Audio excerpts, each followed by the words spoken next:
All right.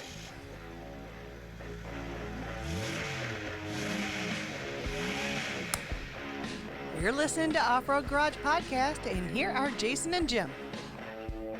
And we're live. What's up, buddy? What's going on? Special guest in the house. Pretty stoked. Absolutely. Yeah? Yeah. Let you go ahead and do the honors. You want me to do it? Yeah. I do We it every got- week. I'll let you try. We got KOH racer John from John Grounds from Proving Grounds Racing. Proving Ground Racing. Yeah, you know me. I mess it all up. Why do you put that pressure on me? I don't got enough right here. What's up, Johnny there? What's going on, guys? Good to be here. Glad you could be here. So how warm is it where you're at right now?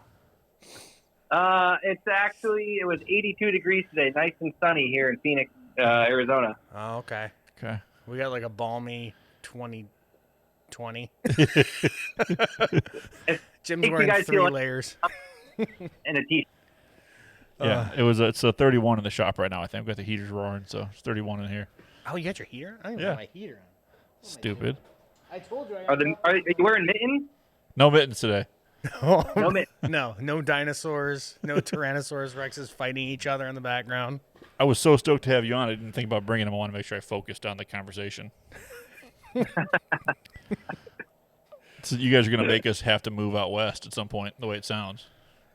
I'm telling you, man, I grew up in Florida, and when I finished graduating college, I moved to California as fast as I possibly could, and I never went back. Okay. So from Florida to Cali to Arizona. Correct. Okay. There was some time in there that I was in the Philippines for a while, but that was a little, abbreviation, like a pit stop. Oh, okay. A little pit stop. little worldly travel. Yeah, right. All right. That's rad. Yeah. Did you race anything over there? They got cool little, those little Jeeps or... Oh, don't even get me started in that Yeah. whole Sup- what's Super colorful, Yeah. bus looking. Yeah. I didn't get to race anything, but I did get pulled over for not wearing a seatbelt over there. That was scary. How Oh, much did yeah. that cost you? life in jail? Right? I paid the cop right there $50, American dollars. Oh, So like 1,000 Philippine Duk or whatever they're called?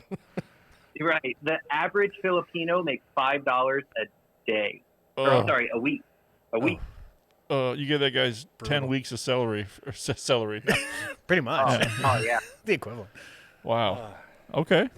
You didn't get into that weird jungle racing they do over there, like Malaysia and stuff like that. Have you ever seen that? Yeah. Where they put more horsepower on their winches than I think they do in their whole car.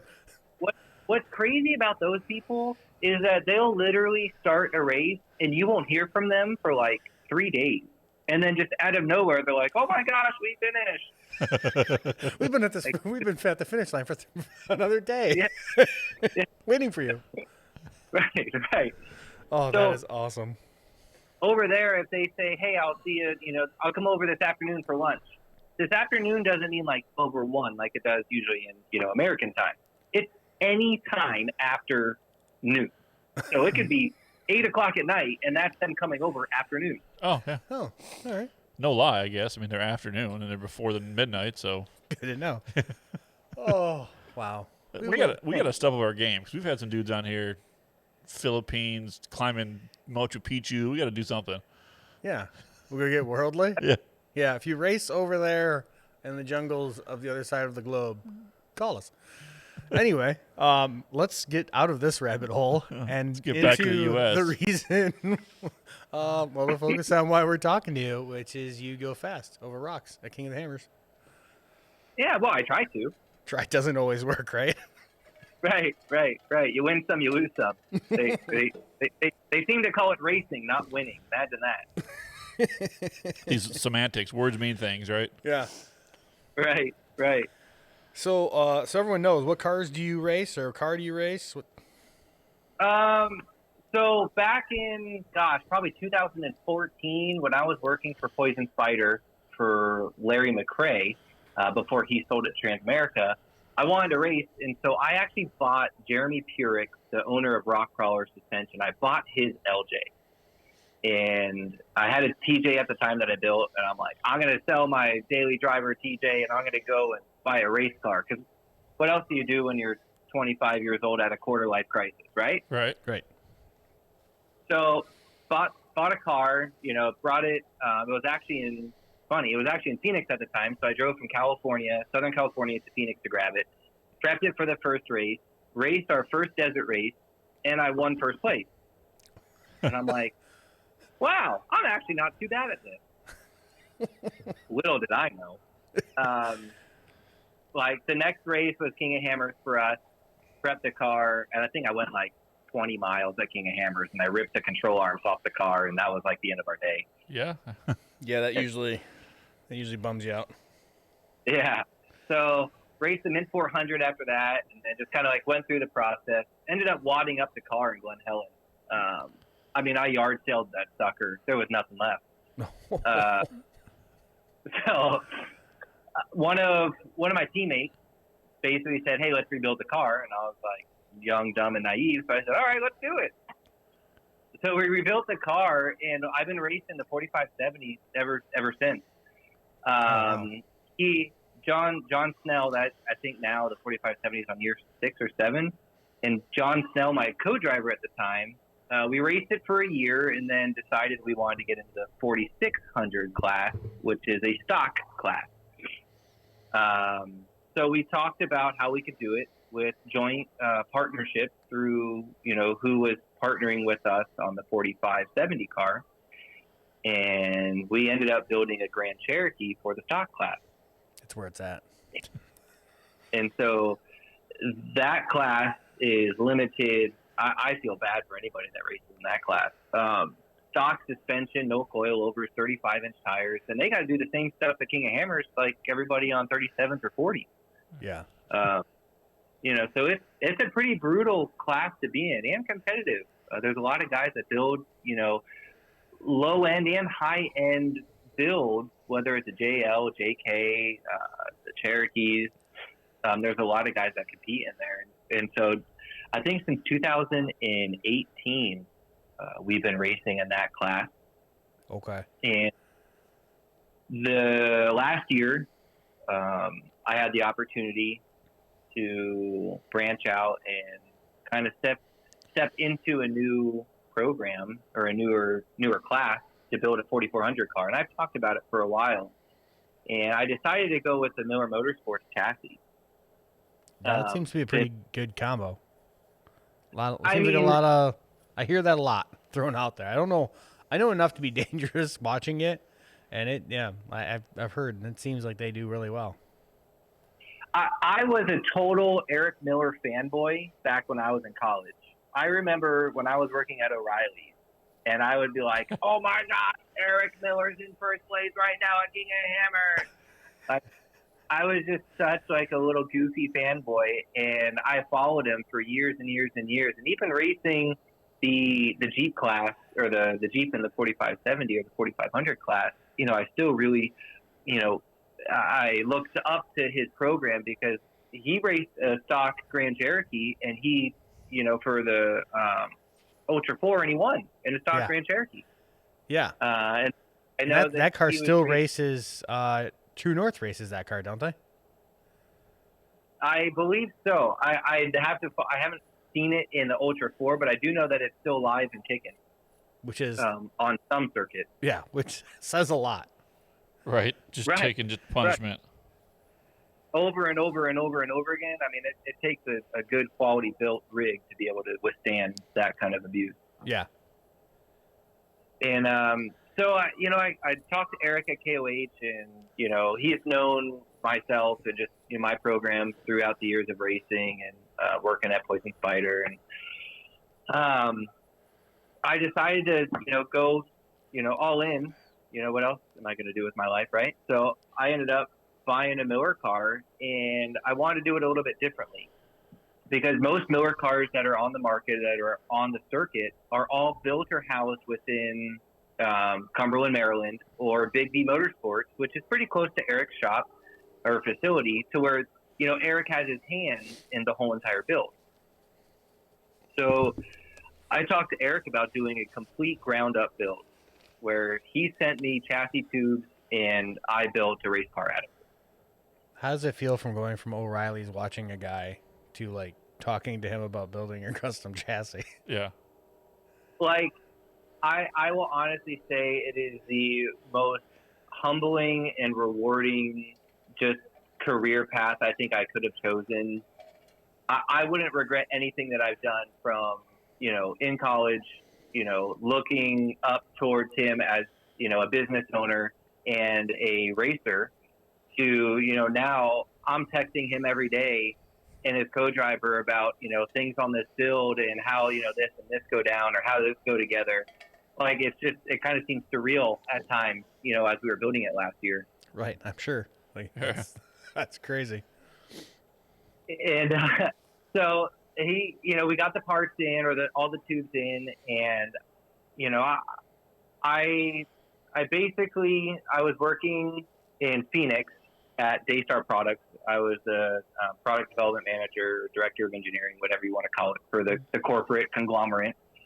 They own 11 or 12 different brands, and I really wanted to focus on racing and pursuing that career with, my talents as well as products that I've always wanted to get out onto the market. And I knew I couldn't do it in that corporate world. So when I got the chassis in, I decided to take the full leap, and I left and stepped down from my position at Daystar to basically go my own career path. Wow. And it was scary. Yeah. Give me anxiety just thinking about that. Like the first day that I didn't walk into the office, I was like, what am I going to do? Right. What do I do? And the really cool thing about it is, there are such good people that are in this industry, in the off-road and the off-road community, that when I was building this rig and started posting about, this Miller chassis coming to life, I had one of my partners basically reach out and say, hey, if you need a shop to be able to, house your project in, by all means, we'll be able to give you, space in our warehouse to be able to build it. Okay. And I'm like, oh my God, I don't have to build it in a 2-car garage. Because I did that in the 4570 when I yard sailed it. Right. That was not fun. Like, you can ask any one of my guys that helped me, Isaiah, Ralph, John, Sean, CJ, any of those guys be like, nah, we ain't doing that. Hard pass. Right. And so the guys at Fly Off Road, which is where I currently am employed, they basically open their doors open arms to this build and program. And, the facility that we're building it in, climate controlled, and we have, probably the shop alone, just where we have, our R&D area or the shop to build the cars, probably about a 5,000 square foot perimeter or area. Wow. And a little bit more than the 2-car garage. Right. Right. I mean, I have my old school BMX bike in the shop just to go back and forth. Like, it's a lot different. Oh. And so it just began. We built this car. I had to build fixture tables just to build the car. So I couldn't even just start the car. I had to build fixture tables and tap a bajillion 3/8 holes all the way through 4-inch centers just to put the fixture or the base that, Eric and I were able to kind of work almost like a DIY kit to where it holds tubes together as you build it. So at least, you're square and it all kind of clicks together. Yeah. Versus just building in thin air. So in a sense, what I was able to do for Miller Motorsports and, with Eric's help was kind of help define and better document a full ground up build with photos and notes and, problems that I ran into that, they could easily put in their instruction manual, hey, make sure you do this before this, or, just moving steps around. So not that I was a guinea pig, but, me being a first timer versus them being able to do it with their eyes closed, because I think they're on 12 or 14 different chassis number, just from building in their shop. Yeah. Awesome. It was a little bit, different for them as a first timer, because I could say, guys, I don't know what the heck this tube goes to. And they point right to it. Oh, it goes right here. I had no idea. Got an extra tube here. You guys sent me too Did many. you look at the instructions? Tube 7.3 goes to like, what? 17G does not fit in G slot. Right. Picturing like an IKEA blowout, right? Like Yeah. this chromoly, Yeah, just it's- IKEA tubes. It's the erector set from when you're 8. Yeah. It's just that. It's just a little bit bigger scale. Really. And it was so funny because as we were building it, I was taking progressive pictures of me like sitting in the car. So I have a picture of me sitting in just the subframe. And then once the subframe was done and we put it back on the fixture tables, we were able. I don't know, it's ringing my doorbell. We sent you Hold on, pizza. guys. Oh, no. What's up, man? I'm on a live podcast. First for Got it. Off-Road Thank Guys you. podcast. That was awesome. Sweet. That was my neighbor. That's Eric Miller. Eric Moser. Yeah. In the flesh. Yeah. Thank you. But it was cool because I was able to take, pictures of me sitting in just the subframe. And then when we put it back on the fixture tables, taking photos of me sitting in, just a tacked together cab. And once, the whole subframe was together, I had a steering wheel with a shaft kind of in the car, placing it to pictures of the first time the seats were in it, to the first time the motor was in it, and just all the way through. And super humbling feeling. And it was just, it was kind of like surreal as we were going through. And Eric, I think he was more excited than I was at times, because there was a lot of things new that they did on the chassis that they sent me. So, I was, for the first time, being able to vet through some of the changes that they did. And another reason why these Miller chassis are so stout, Eric learns year over year, what works and what doesn't, or where to change, the little things to make it, that much better or faster or easier to work on. Right. Yeah, You you got know, to factor in a whole lot of that. Yeah. Right. And that's, I think that's really what makes the Miller cars so successful is the knowledge and the time spent in understanding, the performance of that chassis and what can really be thrown at it. Right. Years of R&D. Right. Yeah. Right. I mean, literally, that's the definition of the R&D, and it shows. I mean, look at his program from back in 2010, 2009 to now. He's got 10 years of winning and performance and just year over year success. Right. Yeah. It's a lot of things I don't think, you always watch it and I'm always dreaming like, oh yeah, okay. Yeah, we should do that. Yeah. And like, then the more you're talking, I'm like, huh, there's so much thinking. How do I get this transfer case out really quick? And it's crazy to think, there's ways. We were in Tennessee, and he was able to switch the transfer case out to an SDS box or whatever he was swapping it to, right there in the pit, and it took him like 30 minutes. Jeez. That's insane. Like you got Zeus panels or Zeus tabs that hold the panels on, take the seats out, and the transfer case just pops up. Like it's those things that when building a brand new chassis, or if I would have just took my tube bender and went to town, I would have had no idea because I was drawing in thin air. Right. Right. Well, I think even, route crawler guys, I mean, not even racing, you start kind of going to town. You're like, oh, I want to do this, I want to boat side my XJ and this and that. And then you get like this awesome exo cage armor on, and then your transfer case blows up and you're like, well, I can't get in there now. Yeah. Right. Yeah. Right. 30 minutes is that's how long it takes to get our skid plates off. I mean, he's talking 30 minutes for full change is ridiculous to me. Well, like on your TJ, that whole skid plate system, which is awesome, For what it is. ties it all together, was great until it met Michigan salt and winter, and all the bolts were frozen, and I had to torch them off and refinagle that back on. You're not doing that in the pits. No, you're not. No. Right. And not only that, but think about it not in the pit. Think about, changing a drive shaft in the field and needing to get a skid plate off, or needing to be able to get, to that actual transfer case where, it's hard to get to. Right. Right. You know, See, like, I wish they had more coverage of that. Like, the video's gotten better. Like, obviously, I'm only watching on YouTube and stuff like that. It's like, oh yeah, he just had to swap out a drive shaft real quick, and he's back in it. I'm like, that's been like 2 minutes. Right. Like, what? It's just impressive. Definitely impressive what you guys do out there on the track. It's definitely something. I haven't been in a 4400 car since my Poison Spider days, and my 4570 is pretty quick. It works in the desert. Fox shock suspension, things like that.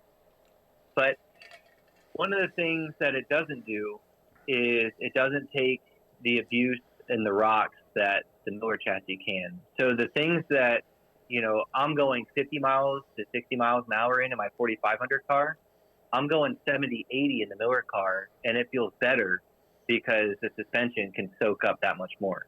Wow. That's crazy.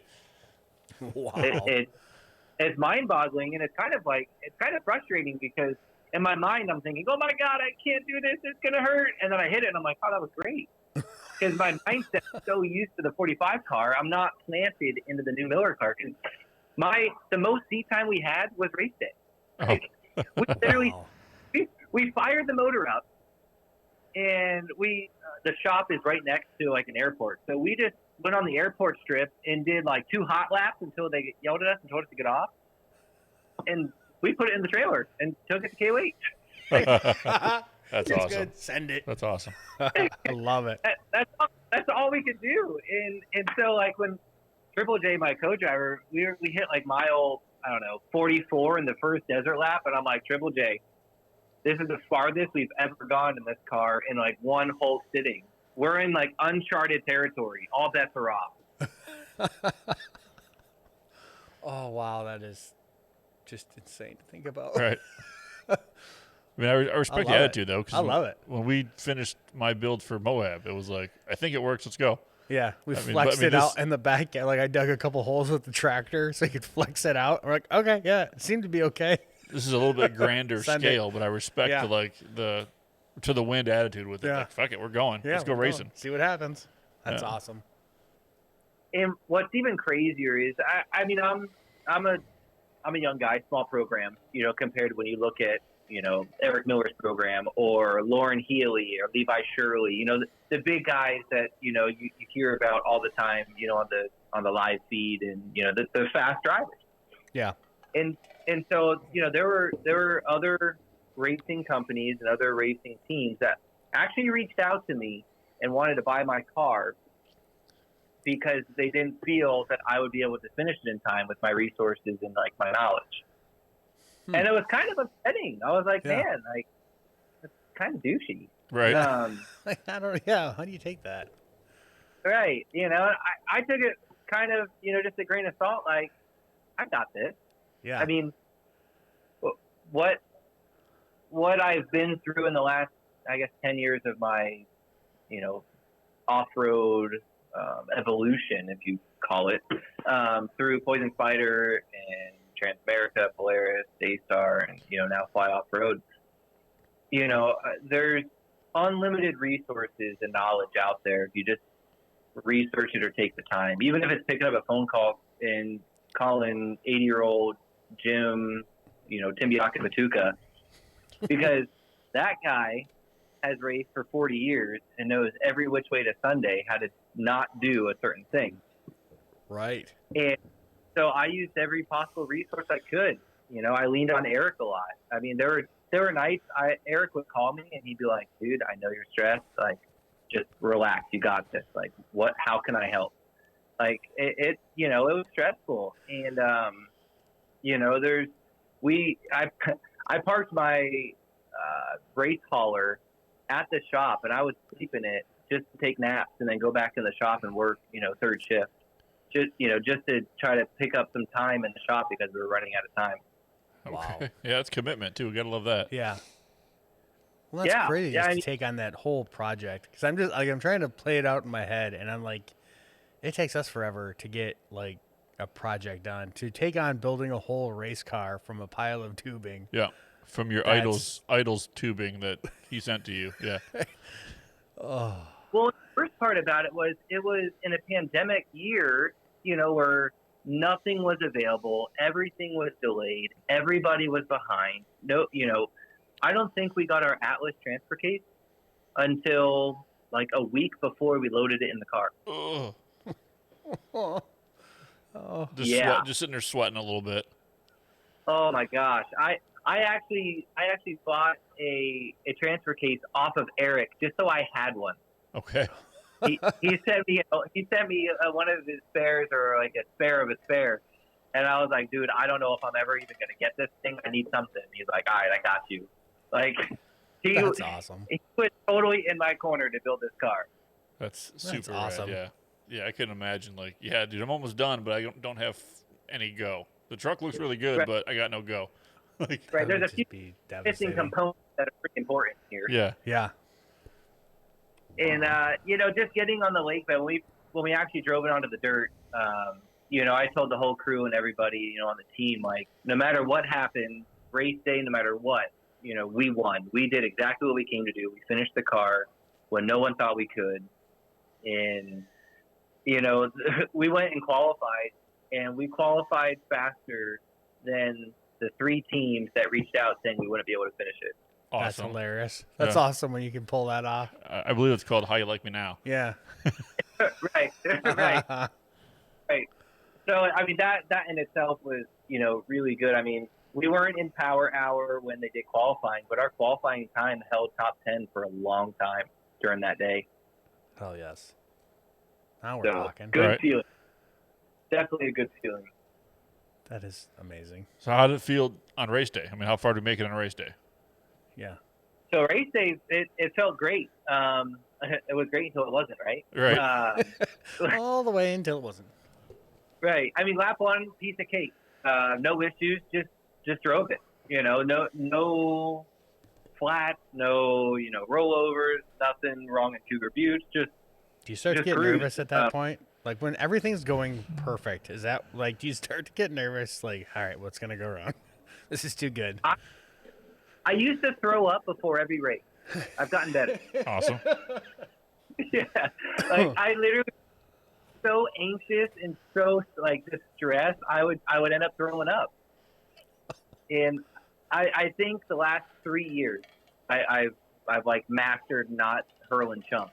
Awesome. I applaud But your at honesty. the start line, it's the most stressful at the start line. The moment that I'm at mile like 2 or 3 outside of where people are, where the crowds are watching, and you're battling that side by side position, off the start line. Yeah. You kind of just settle into this zone of it's you and your co-driver, but it's you and the car, and that's it. Like there's nothing else that's going to be able to help you. There's nothing else that you can do other than trust in what you've built, trust in what your team has put together and prepped and prepared, and just do what you came to do. So once you take off, you don't even really focus about other cars, right? You just run your race, and if you pass me, pass them. If they pass you, they pass you. Whatever it is, it is. You just run your race, correct? 100%. That KOH is never won in the desert. Never. I mean, I've seen countless times where guys will go flying out the desert and, just yard sail it or, break a steering, arm off or whatever because they tried to make a pass and there was a rock or a boulder behind a bush that they hit and it just grenaded their steering or their front end and they're out at mile 40. Like, I've seen it countless times. Heck, it happened to us. Back in my car. Like, I was that guy once. And so, yeah, you just got to race your own race. If someone else faster passes you, who cares? You got 3 laps. You have 12 hours or 10 hours. I think that's what I love the most about it. Like, it's not like it's just anyone's race. Like we were talking about the stock class, where it's like you could have a full race team and then a full guy who just built it out of his garage, and they almost have the exact like same chances of winning. Correct. I mean, you got to think. Randy Sawson had the luckiest day out there. No flats, ran his race, stayed on pace, picked his lines, never had to get out of the car. and just cruise. Right. Any fun. How much do the lines change out there with all the traffic going over them? You could race it on Friday in 4,500, and it's completely different for 4,400. Oh wow. The amount of horsepower that is drawn. I mean, you look at any trail that's out there, and you take a 200 to 300 horsepower car through it. So say the EMC class, 200, 300 wheels. You're going through, and so you're going to kick up some rocks and move things around a little bit, getting stuck or getting winched and whatnot. But put 500 horsepower behind the wheel, to the wheel. I mean, Right. our car close to 700 to the crank, I should say, and that's the wheels. Right. But you put that kind of horsepower, like the Campbells, I know they're probably closer to the 1,000.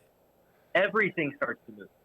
I mean, boulders the size of laptops and computers are just getting chunked, into outer space. With these cars trying to get through. Where if you're crawling in your buggy, you're going through it at 5 miles an hour. Well, we're doing it at 15 to 20. Oh, it's so brutal. I mean, even so, lap one was great for us, no issues. BF Goodrich is our tire of choice that I've been racing on since I started. And so they let us use their short course or their hot pit right there at the start finish line. Okay. And they fuel the car. They have a pit boss that, holds the car. They have a full team along with my team there to be able to, look over the car and do whatever we need. And that's really helpful for small teams like myself, because that means that I can send more of my team somewhere else. Right. At KOH, you got 3 or 4 different pits. And if you only got a few guys, you got to spread them thin to be able to do it, or you got to try to have them run back and forth and hope that they beat you to the next pit. Right. Oh man. So all the logistics. having that is a huge help for us. So we fueled up the car, no issues. Went out. We had a spotter at back door, and basically just saying, "Hey, is back door open or is it plugged up? Who's there?" And, we had to go up it first, second, or third lap. And so we chose after our first lap to go and run it because we heard over the radio it was clear. Okay. So we put our visors down and went out for another fun lap in lap 2. And we went straight to back door, and Jason Blanton was lining up to get up on the left side. And I could tell he was trying to heat up the tires and, try to get traction and then try to get up. And Kenneth Goodall was at the bottom. I don't know if he was waiting or if he had a front end issue with the locker or something. And so I told Triple J, I said, hop out. We're going to go on the right side and just winch it up. So there's no sense waiting in traffic for a guy that could potentially roll over. And now I'm stuck because he just rolled over and I can't even get on the wall. And so we lined up and we winched up faster than Jason and Kenneth. We were done and out of backdoor and resolution before either of them two, because they were still trying to get up the wall. Nice. Oh yes. 2 Strategy passes. game, yeah. That's it. Save the car, save the equipment. Yeah. And And for all those listening who just wheel on their weekends, go to the winch. Don't be scared of that. All right. Don't tear it up. It honest, yeah, there's so many guys that you see out there that try to bash through it, and sometimes you have to. Sometimes you don't have a choice. But an obstacle like backdoor, where it's easy, it's easy to make a mistake, and a mistake that could cost you valuable time or damage to the car. Right. And so we made good time, and we passed 2 cars, and we kept going. We went all the way through the different canyons, Outer Limits and Spooners, Bender Alley. We had to go down Chocolate Thunder, up Wrecking Ball, and then after Wrecking Ball was Jack North, and then up Jack. And that's where we started running into some of our problems. As we were running to Jack, I could hear the belt squealing really bad. And it happened to us before when we got power steering fluid on the belt. And so I told co-driver Triple J, I said, hey, we got to check the power steering because the belt's squealing and it's most likely fluid. So he's like, all right. So he gets out and he tells me to cut the motor off. And I'm like, oh, crud. So I hear him yell and say, the filter's loose. Now, I'm not saying that, like, I'm a He-Man or anything, but, like, when I put a filter on, like, I thought it was pretty tight. Yeah. You take it to the full German specs of Guten tight? Yeah, the Guden tight. Yeah. And apparently harmonics of, whatever was like, nah, not today, Satan. And it was literally, like, hanging on by one thread. Like, I could hit my finger on it, and it would just teeter-totter. Oh. What? If we would have gone any further, we would have lost it in the sand, in the dirt, and then, then we really would have been screwed. Yeah. That's insane. So we basically tightened it back up and put fluid in there, and we just kept going. Like, I think that was the only time I took a pee, too. I can't use a catheter thing. It doesn't work for me. Like, I got a shy bladder. Like, I can't even pee in the beach. Like, it just doesn't work. Yeah, well. Awesome. It's another factor. Like, Yeah. if you're in the car for 14 hours, what do you do? Right. See, there's another thing that I don't think everyone thinks about. I mean, I guess professionals use the catheters. I can't do it. I got shy bladder. Yeah. That doesn't sound like fun. Like, what are we pulling over for, Blake? Just give me a minute. Until the drone finds you, the Red Bull drone finds you. Like, what's this guy doing in the bush? Well, the worst part is there are cameras all over the car. So, yeah. You can't just do the, in the Jeep or off-road world, you can't just open up the passenger door and be outside. You don't even have doors, do you? No, just panels. He's walking off with a panel. What is he doing? Looks like a skirt. And so we hop back in the car, load it up, and cruise through Jackhammer. And a little bit of traffic in there. Shannon Campbell had some issues prior to that time, so he was behind us working his way, back up the ladder. And so Shannon Campbell and us were just kind of cruising through, and there was another IFS car stuck at one of the waterfalls going up Jack. And so I told Triple J, I said, listen, get out and help him get out of the way, because he was a single-seat car. So he had to get out of his car, hook the winch up, go back in the car, hope that the winch stuck to wheel himself out, and then get back out of the car to hook it all back up to, keep going. Right. So Triple J helping him helped us get through and, get around him. So Triple J hopped out. Watched that. Was that on? Did they show that on YouTube? I'm trying to remember if I saw that or not. I don't know. I know our back door, us passing the guys at back door, I know that was on live television or on the live stream. I do feel like I remember that when you were describing that. But I'm not exactly sure what all was cut. I guess there was two different, like, you could pick which one you were looking at if you paid for the premium or. Right. Yeah. I you know what, that you're right. That with it being kind of a little different than years past, it's a little hard to pick out what is seen and what's not. But anyway, sorry to interrupt. Back to your story. No, you're good. So we helped him get out of the way, and he winched out, and then we just drove right through it. Just the difference between a straight axle car and an IFS car, just it works in the rock. The IFS may be king in the desert, but there's 2 laps of rocks, only 1 lap of desert. So you tell me what's a better choice. Yeah. Play for And Shannon Campbell was right behind us, so Triple J stayed out just in case he needed a winch too. We figured, might as well give him a hand, because if he does get stuck, he's going to have to do the same thing that the guy in front of us just did. Right.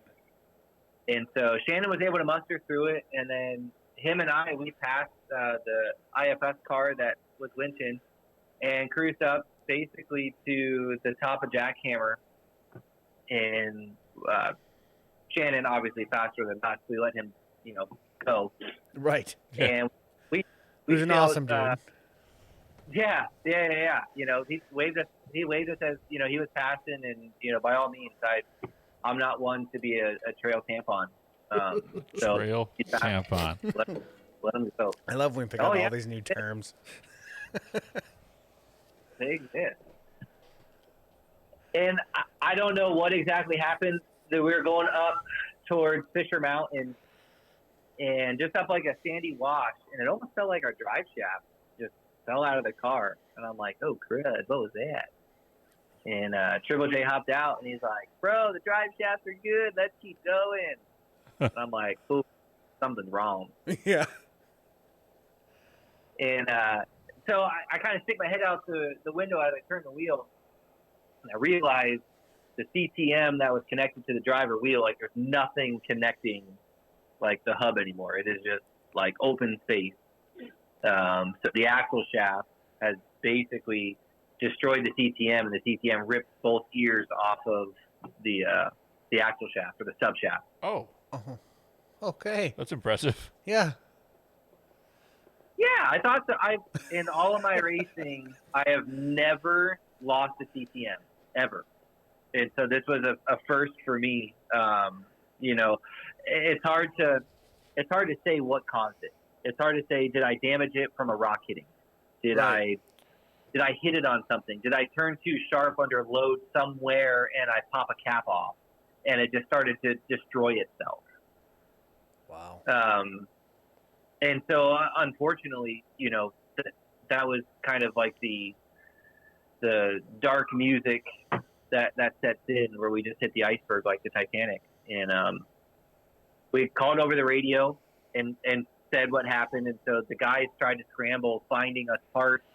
We were probably 6 miles, maybe 4 miles from pit 2A. And we had 2 canyons to get through to get to them. And in 3-wheel drive, that's pretty tough. You basically have a wheel that's an anchor at that point, right? Especially in the front. You know, in the rear is a little bit easier to kind of muster because it's not a drive tire. But with the front, I mean, we were just speeding up the car trying to get it to go through to get to them. And the worst part is nobody had what we needed. So, you know, we went for a little while trying to figure out, you know, do we just try to muster it through and, you know, damage the car more, risk breaking something else on the car or overheating it or, doing all these other things that could possibly happen because we're already limping. Right. Or, you know, do we call our race, you know, since we don't have parts to fix it, save the car and, you know, bring it back and let's prep for the next race.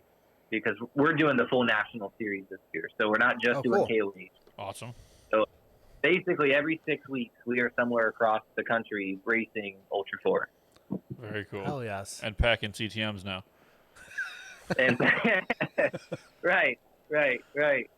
So, and you know, unfortunately it ended our day short, but you know, the morale was so high for the things that we did accomplish as a team. As a new team, I mean, a whole new, fresh group of you know, men and women, you know, girlfriends and wives and husbands and families, you know, coming together to, you know, support, you know, one cause, you know, a program or a team of racers.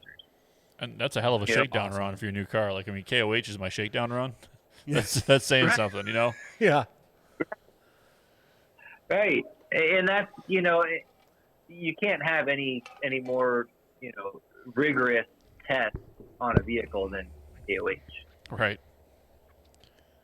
Not really. Not that I can think of. Right. So we took what we did as a win. You know, it was, you know, a little letdown that we didn't finish. The last 2 years at KOH, I finished back-to-back top 10 in our 4500 car. So, you know, we had a good momentum going with that. But you know, new car blues is a definite thing, and learning curve of a brand new car with, you know, all the different unknowns. I mean, something's bound to happen. Absolutely. That's impressive. It sounds amazing, though. I mean, like you said, what, a lap and a half you finished? Correct. Yeah. Correct. So lap and a half in, brand new. I mean, the motor wasn't even broke in yet. I mean, it just sounds ridiculous to me. Like, yeah, we're going to take it and beat it in the desert for as long as we can. and some unbelievable thing happened where a weird part broke that you'd never seen before. Right. It wasn't shattering, climbing up a rock or shock loading. It was just like, oh, we're just cruising and bang. And it was nothing that you could prepare for. It wasn't like, wow, I messed up the weld on that. It was an unknown, like an unbelievable break. Right. A mechanical failure that could have happened to anybody. Right. Absolutely. And it probably did. We probably weren't the only ones that lost a CCM, or I should say a CCM, but a front axle joint or a front axle shaft or a CV. You know, I know we can't be out of the 126 racers. It wasn't just us. And even so, we finished 61st out of 226 or 224, something like that. Okay. So we still finished better than half the pack, even with our issue. Which is crazy if Right. you think about that. Yeah. That's a hell of a bell curve right there. You know what I mean? Like NASCAR would be a whole different ball game if half the field didn't finish because they just broke down halfway through. Yeah. Oh. I can't. It boggles the mind. Like, yeah, you're not going to finish it. You're not going to finish the car. You're not going to finish the car. And then, surprise, here I am, upper third. Yeah. Upper half, whatever. Yeah. Still Right. finish halfway through. Like only that's impressive. 38 finished or 36 finished.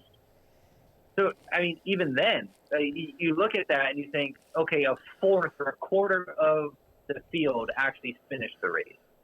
Yeah. Wow.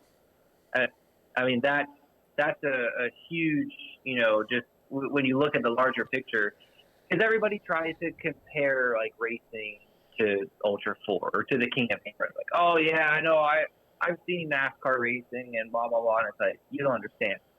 This isn't NASCAR. Like, No, we're not that's taking. what makes it awesome. That's what I like to watch about it. I'll spend the whole Right. day with it on the big screen at home watching it. And, I say, are we watching? And I'm like, listen, I don't watch any other sports ball. This is my one day where I get the TV. We're watching my sport all day. Right. Oh, So with the cars, back at the shop, we leave in 3 weeks for Moab, Utah for the beatdown at Area VFE, Awesome. okay. racing all three cars. So the 46, 45, and 44. Hell yes. So That'd be awesome. that'll be interesting. Yeah, for sure. I'm like, man, I still want to go now. I'm going. I think next year I'm going to go. Go to KOH. Yeah, I'm committing to that, I think. Yeah. Yeah. I mean, the cool thing about it is there's something to do every night. There's some sort of racing. Do you have like Or- an extra couch? I got a whole trailer you boys can sleep in. Sweet. Slept see? worse. Yeah, we've slept in much worse, much colder. When I started racing, I was sleeping in a sleeping bag on an open trailer. Okay. There we go. We've So done worse it's- than that. Yep, grassroots racing, right? How That's cold's it. it get out there in the desert? Oh, you'll freeze your willy off. Like 4 or 5? Well, I'll put it to you this way: when we arrived, there was snow on the ground. Okay. Yeah, there's snow on the ground here right now. We just got back from a trip. We were gonna sleep under the stars, and it was like 4 degrees at night. So we did that voluntarily. Now, I don't know if it gets that low with the wind chill. Probably, I think it was around like the 20s, Oh, okay. 10 to 20s during the night, and then the wind chill obviously brought it lower. So Hoodie- like hoodie weather. hoodie weather. Yeah, it's fine. Hoodies and shorts, you'll be fine. Yeah, that's all we need. We're good to go. There was only 1 year where it got so cold, I actually split one of my radiators because I don't run antifreeze. I run just water wetter and distilled water. And it actually froze and bulged it out. And Oh. it split it in half. Yeah, Oh, even think about Yeah. that. Man. that one. Yeah, the things you don't think about when you live on the West Coast. Yeah, I'm like, wait, you don't use antifreeze. Who doesn't use antifreeze? I thought everyone used antifreeze. Oh, well, that makes sense. It's Yep. yeah, we're so, I guess, so weird because of that. Like I never thought of it. Right. Windshield washer solvent I would not- freezes. You know that? I would probably be like weirded out to pop a radiator cap and be like, why is this clear? Why isn't this green or orange or pink or something? What's going on here? Brown. Yeah, sometimes brown. Sometimes oily. Sometimes other things. It's even scarier when you open it and there's nothing in there. We have that same problem here too. So at least the one consistent. We've talked to a couple guys that have raced it. We've talked to a couple guys that have been spectators and went down there and helped out. And it always seems like everybody says that the people are just rad. All the people down there are just solid. Oh yeah, it's such good people. There's team after team would come through the pit and just ask for help. I brought both my Fastenal bins of hardware from the shop to the track because hardware is so hard to find out there, or it's in town an hour and a half away. Right. And we had so many people telling other people like, "Oh no, they got Fastenal with them. Go over there." And we had people rummaging through all of our hardware bins just for bolts and nuts. And I don't mind because I used to be that guy rummaging around someone's spare junk drawer looking for a 3/8 bolt long enough to hold a brake caliper on. Right. And it's kind of rad that you're in that spot now. I mean, you were that guy on the flatbed trailer with the beater, and now you're the guy that's got a race team. And be like, yeah, dude, I got what you need. Come on over. Yeah, that's like that awesome progression. Yeah. Yeah, it kind of just goes back to the grassroots racing of it all, and just being humble about where I started or where I came from. It's so cool to be able to kind of give back. Maybe is how I guess I would put it. To be able to put the hand, like Boss Racing, they needed some stuff welded up, and I had, sway bar parts for them in my spare, tote for spare parts. And I was like, here, they posted on Facebook that they needed parts. So I literally walked to the camp that night and was like, is this what you need? And they were able to put the sway bar on. Like, awesome. Just that's right. It's the camaraderie where in the pit, everybody's your friend. Everybody is out to help everybody because you spend so much time and so much money to get out there, and to have a breakdown before the race or have something go wrong before the race and not be able to make that green flag, that's the most upsetting part. And so everybody is, friends with everybody to get to that point. And then once, that visor drops and the green flag goes, it's, game on for, racing. Right. Yeah, but even like you were talking about, though, I mean, waiting to help up Campbell on one of the obstacles. Like, you don't see that in NASCAR. They're not going to be like, oh, we're going to wait for this guy. Like, yeah. Oh, he needs a lug nut. Oh, I'll run one down there for him. Like, that doesn't happen. I mean, your co-driver, you guys should have just left him and took off and made up a couple minutes. That's right. That's unheard of most places. Yeah, that's right. And maybe, Shannon would have caught up to us, 5 or 6 minutes later if we just, kept cruising. Or maybe we would have battled him in a worse spot and got hung up, or who knows? All right. It's kind of camaraderie in just, I don't know, sportsmanship, if you will, that goes along with Ultra 4. I mean, even we had a master cylinder problem where we scorned one of the sidewalls on the master cylinder. And, I was walking around some of the different pits asking to see who had a master cylinder. Shannon's like, hey, come on into my trailer. Let me see if I have something for you. And so Shannon Campbell was looking, and, he didn't have the correct size, but the willingness to help another driver, to be able to get to that start line. I mean, you don't see that in a lot of other racing. No, right. Not at all.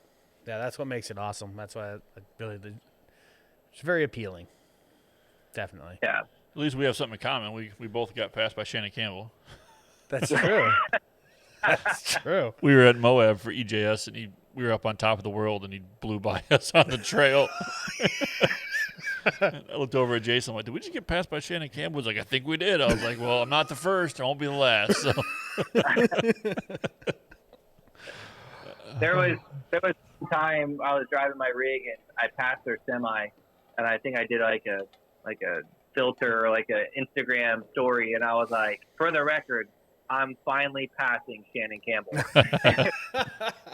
It was their semi racer on like I-10 coming back from like Moab or Utah or some Oklahoma race. I don't know where it was.